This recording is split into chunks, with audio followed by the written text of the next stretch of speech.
listening to WLRN Radio. My brother. Yeah, What's up? How you feeling out there, man? I know it's a little early still.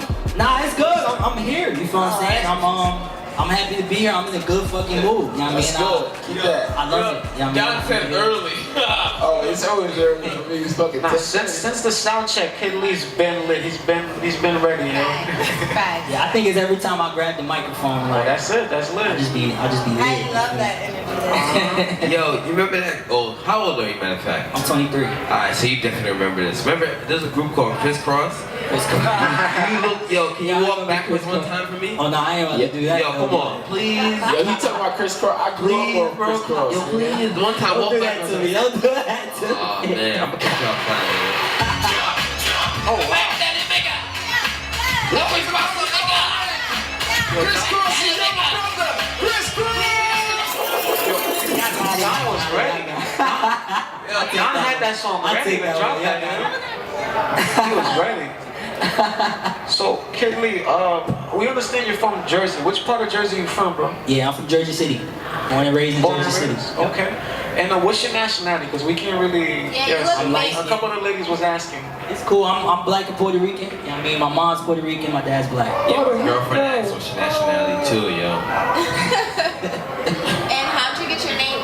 Kiddlee? Yeah. Basically, like, I started rapping when I was like 16. Well, I started writing when I was 16. I was been rapping when I was a kid, but I started writing when I was 16. My mom told me, yo, don't use your real name because you can't get a job when you get older. So I was like, all right, I'm gonna use my middle name. My middle name is Lee. So, Kiddlee at the time, and it fit, and I didn't. You got Chinese in your family? Nah, I don't. You do look a little Asian though. You said Lee, middle name, nigga. You got the chicken eyes and shit. I was either gonna go with Hispanic or mixed. Yeah, I mean, I'm light skinned. They say light skinned niggas always look mixed, so. You niggas ain't shit. So tell us a little bit about how it was growing up in Jersey. Yeah. Jersey City. Yeah, basically, I was always doing something at school when I was growing up. Always something extracurricular. I was in sports. I was in like hella music. I was in like every music class, every single thing. So I spent a lot of time doing that. And Jersey City just got a lot of parks. You play ball all the time and like anywhere. It's hella parks in Jersey City. It's real cool. It's a lot of different people, a lot of diverse people. It's real dope. It's mad bitches, sexy bitches, yo. What sports did you play? I played basketball a little bit. Got injured. In high school, I also did a little bit of wrestling after I got injured to rehab that. I was in ROTC. You definitely went to They used high work school. out like football. But yeah. How was wrestling? Your coach was good. I mean, I did that just for the rehab, really, because at the time, that's the best thing I could do. Your ACL? Nah, it was like something with my knee. It's kind of a long story. It's complicated, but I was playing baseball. And I had got injured and I was out for like a couple years. So after I came back from that, I did wrestling for the workout. Played a lot of sports. In terms of your music, do you remember what song or specific time period that you was like, yo, I'm gonna take this shit seriously. Like I'm about to. Yeah, I could date back like it didn't really hit me how serious this was till I was about to graduate college. Basically, I've been making music on my own and mixing everything and doing everything on my own since I was 16. But when I was about to graduate college, I didn't want to give it up. So I told myself, like, I told my mom, like, yo, I'm about to get my own crib. You know what I mean? And that's what I did. Instead of going back home after college, I got my own crib. And since then, I just wanted to do this full time. And I've been going hard since then. Well, seriously going hard since then. So was I'm a college? DM you, yo. Was college something that you decided to do as like? Was that your first choice? It wasn't. Actually, when I was like about to finish high school, I had no plans to go into college, to be honest. I was, planning on doing music. I was having a lot of fun. I had, chances to do music, but my mom said nah. It wasn't. And my friend, my boy, he told me to go to school with him in Jersey City. So I went to school with him, and it's been history. What'd you take up? Communications and marketing. I switched my major a lot, but I, graduated with communications. And I was a class president for 4 years, so that was a big deal. Yeah. Shout out to you. Shout out SPU. So, what about music makes you think? What makes you want to take this to the next level? What about your music? Well, like music has always been my way to express myself. You know what I mean? I hope a lot of people listening, a lot of people watching feel that same way about music, even listening to it. You know what I mean? It's like real therapeutic for me. So once I realized how much impact I got on people, I feel like this is something that should be taken serious. I feel like this is something that I should do. I'd rather work doing this my whole life than work at a job. You know what I mean? Did you get your musical ability from your mom? I would say it's a mix. I think both my parents are like geniuses and stuff, so I got like I'm like a mix of them. But they always encouraged me to do music. In school, I was in marching band, concert band, and jazz band all at the same time for one of my years in school. So I was always in music, and yeah. So how old were you when you put out your first project? That's a great question. I was 17. Okay, and what made you put out a project? I just had mad songs, and like I used to put them up on Facebook. I had like mad friends on Facebook, but I ain't, you know what I mean? I just used to be trolling, basically. But yeah, and basically I just put up a video, you know what I mean? And nobody listened to it, and it was just fun. Like it gave me some satisfaction. Music Like, video? nah, it was just like a Pornhub? Nah, it was just like a video with a picture. Okay. You know what I mean? And I put that up on Facebook. Nobody listened except like one of my friends at school. And I just kept doing that all the time, and it like grew, you feel what I'm saying? People from school started noticing me, talking to me, and it was dope. So tell us about Scotty Beams. That's your current single. Scotty. Yeah. Tell us about that. Yeah, that's one of my favorite songs I got. Scotty Beam is, you know, it's like a vibe to me. You know what I mean? It's one of those songs you could dance to, you could just play in the background, you could really just do anything with that song. You feel me? So, you know, I had to be in a good vibe and a good energy. I had to be, you know, I had to have a good environment around me to make that song. I just kind of really got inspired by the beat and just by everything going on, and I made that song. Scotty Beam was #1 for me. Appreciate it, yo. Hands Thank you. down. Licks. Thank you. That's funny. Because there's 2 projects that stuck out We'll the be most. playing that one as well in the spots, man. I'm telling you. What projects? What projects you There speaking were 2 about? projects that like jumped out the most. There was 94 Soul Yeah. and Been a Fine Day. Yeah. So Been a Fine Day is my favorite. It's Okay. my favorite out of all of them. Okay. Thank you so much. Before we talk about Been a Fine Day, let's talk about 94 Soul. The 2 songs that I liked the most was 3 a.m. Okay. And Love Life. Love life. Love Life was probably the #1 out of the 2. So, tell me a little bit about those 2 songs. All right, so I'm glad you know really are able to rock with 94. So basically, I just want to give you like a quick explanation about that whole project and where I was at. Y'all I let me was cut like, you off. You do drugs? Nah. You don't have to answer that question. Nah, it's cool. It's my guy, man. It's cool. Like, you feel me? But He nah, got mad. Hold on. Alright, so tell me where you were at mentally. yeah. So When you were writing 94 Soul. yeah. So basically, 94 Soul. At the time, I felt like the more I get into my career, the less music I make, the less focused I am doing that. So what I told myself was like, you know, it's really hard to work on 2 careers at the same time, on 2 different like passions at the same time. So I wanted to put more into music and find myself real broke sometimes. You know what I mean? And you know, I embraced it and it empowered me, and I was able to make that out of all the things that was going on in my life at the time. So that's where that came from. Yeah, because you could hear like the struggle, you know what I'm saying? Yeah. Like that one, I like that a lot, like, you know, because you can relate to it, you know, it's very relatable. Yeah, thank you. And Love Life, I just want people to understand that if you're chasing something, sometimes things don't always come that quick, and you just gotta love and embrace everything that's going on around you, and use it as a tool to just empower everybody else and get everybody else on the same page to understand what's going on. Yo, his mama raised this nigga right, yo. Yes, I really Shout out Mom Dukes. Shout out to her. And although Scotty Beam is my favorite, Love Life, I have to say, made me respect you more. Because, like, as an artist. Because I don't know, like, what you do, but, like, it had me, like, thinking about how you write your music and stuff. It made me feel like you're a poet and stuff. Like, Yeah. do you write songs like poetry before putting them on a beat? That's a great question. Because it seems like it's like poetry that you're... That's what we got. And then I love it. So like, When I was in school, before I started showing my music to everybody, the first thing I joined was like the poetry slam. So I had like mad poems I used to write, and they used to love it. And I always told myself, if they love this much, if I'm able to translate this into music, I'll probably get like amazing reception. So I tried it. At the beginning, I wasn't really good at it because it's a lot of rhythm when you're rapping. It's a lot of flows. It's different things. You know what I mean? So it took some time. And by the time 94 Soul was done, I figured out like how to be a poet and rap. That's dope.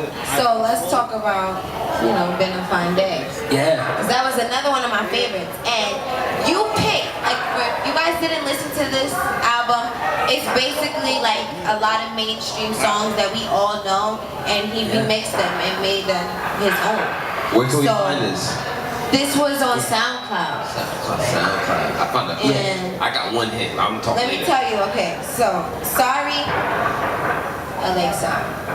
Yeah, it's Beyonce track. Yes, and I was surprised that you picked that. So before we even get into Sorry, I want you to tell me what made you pick the songs that you picked.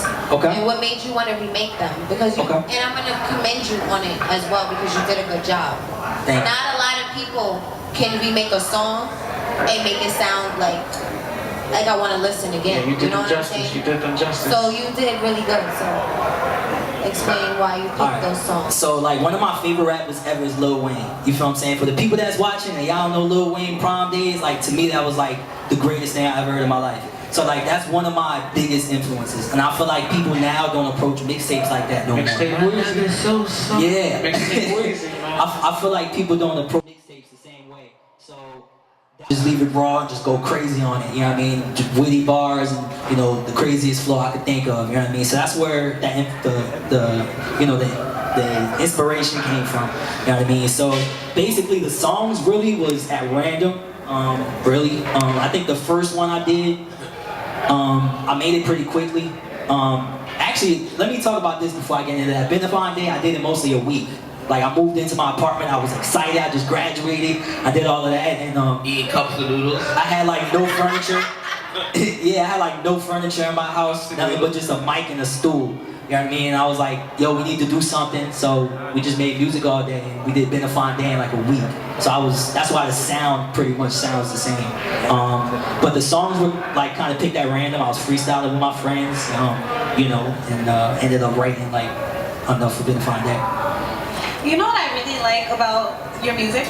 And Symphony, fuck you. Symphony number 9. I love you.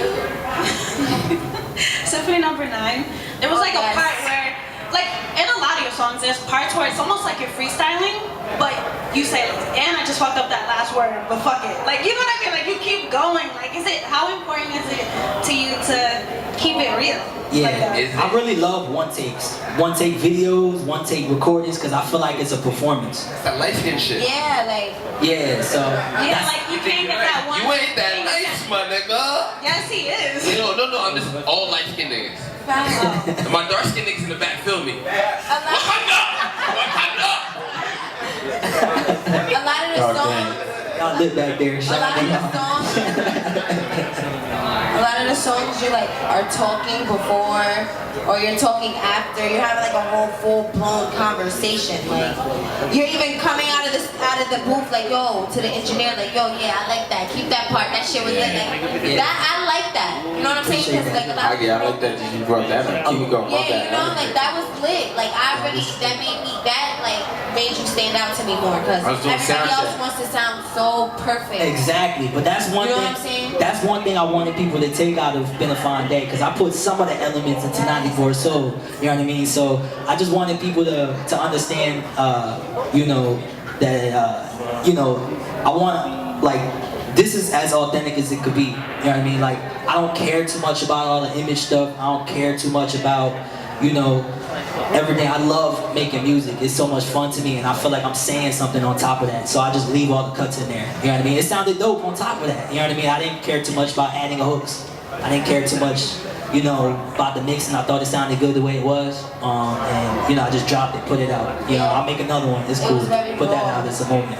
So from what I've been seeing from Hagi's favorite tracks to Muga's favorite tracks to Renee's favorite tracks. I didn't even say my favorite track. You talking about my Oh, favorite track? you said you was gonna mention it later though, but I know you have a Can favorite I mention it track. now that Go you ahead, say it? yeah. What's your favorite Okay, track? I'm asking my question, then he's gonna ask his question. Okay.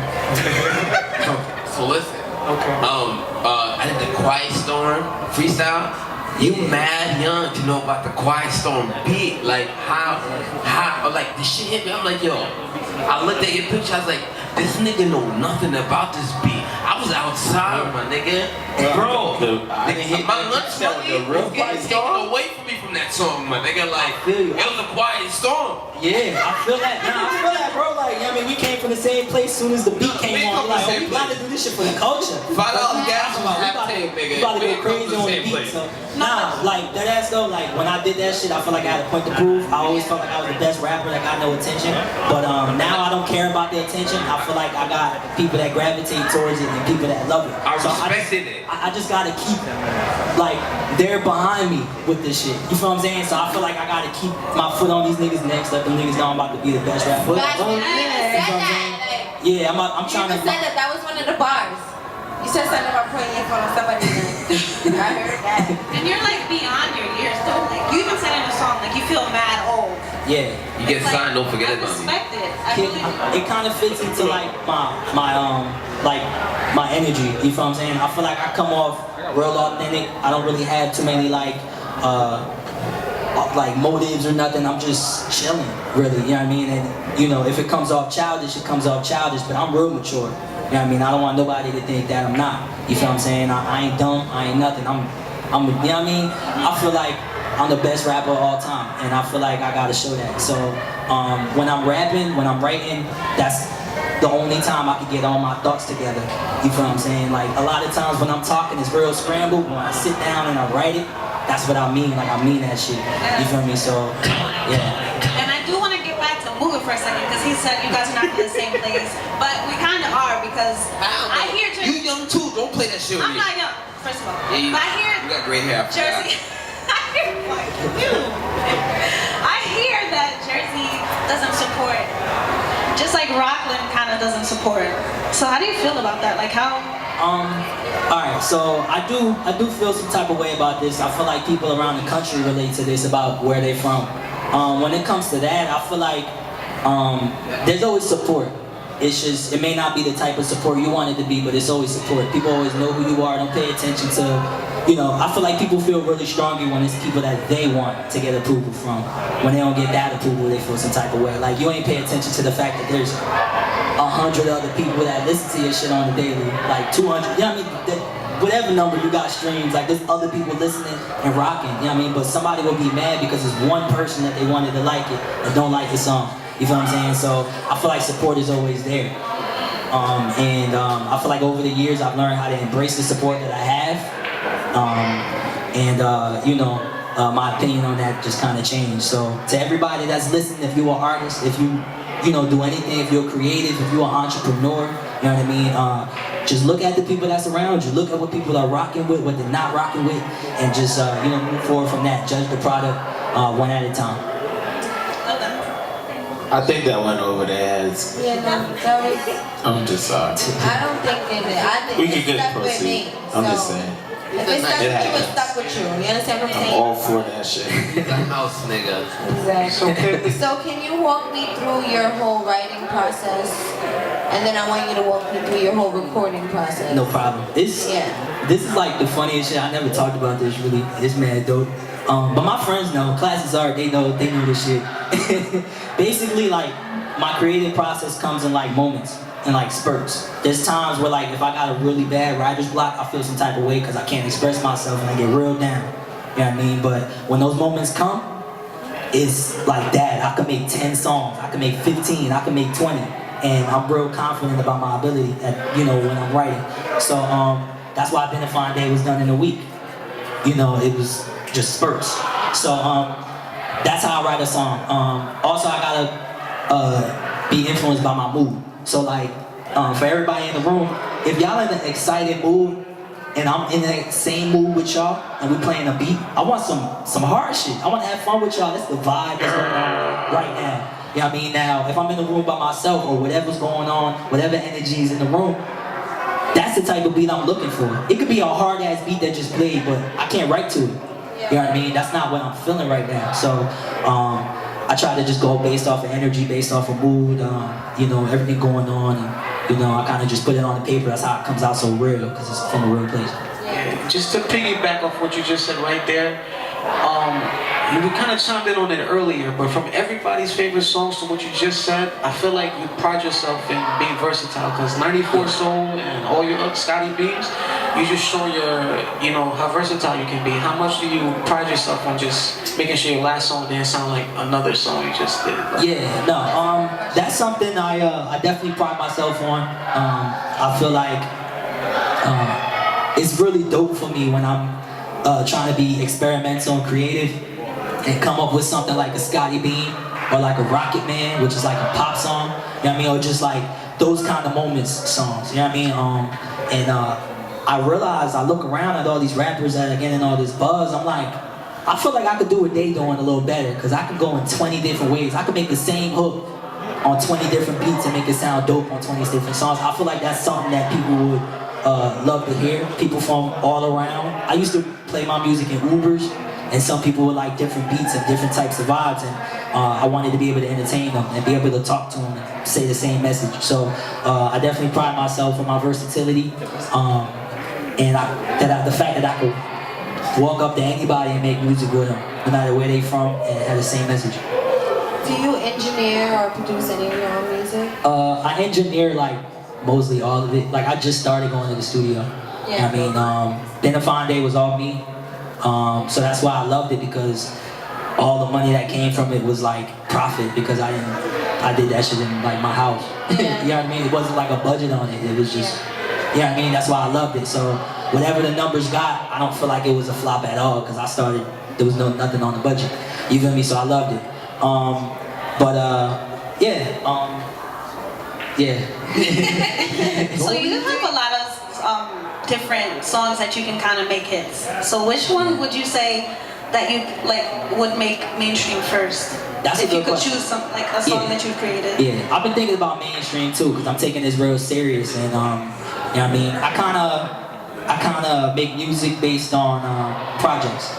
You know what I mean, playlists, things like that. 94 Soul to me is like a vibe, and the singles that I have out now is completely different. It's So definitely a vibe. yeah, so Yo, hold that thought. You don't think Scotty Beam is one of your mainstream joints right there? yeah, no, I You consider guess that? yeah, I was gonna say I But definitely. you don't do Cause drugs. I'm gonna shuffle that in, and I'm gonna send you videos. I'll do different crowds and shit. Word. And I like that one right there, man. Damn, bro. FWM2 is mainstream. Could be mainstream for me. I'm gonna sneak that in on Second. purpose. I'm gonna show you what it do, man. FWM is a banger. That song could be mainstream, and then Scotty Beam too, because that is like the lady song. Like, you know?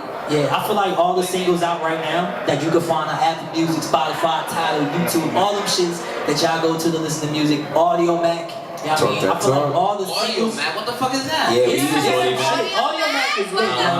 Niggas be on Audio Mac, you know what I mean? Yeah, I be on Audio Audio Mac is the Mac. shit. Shout to Audio I'm Mac. ready. You feel me? But Is that an app?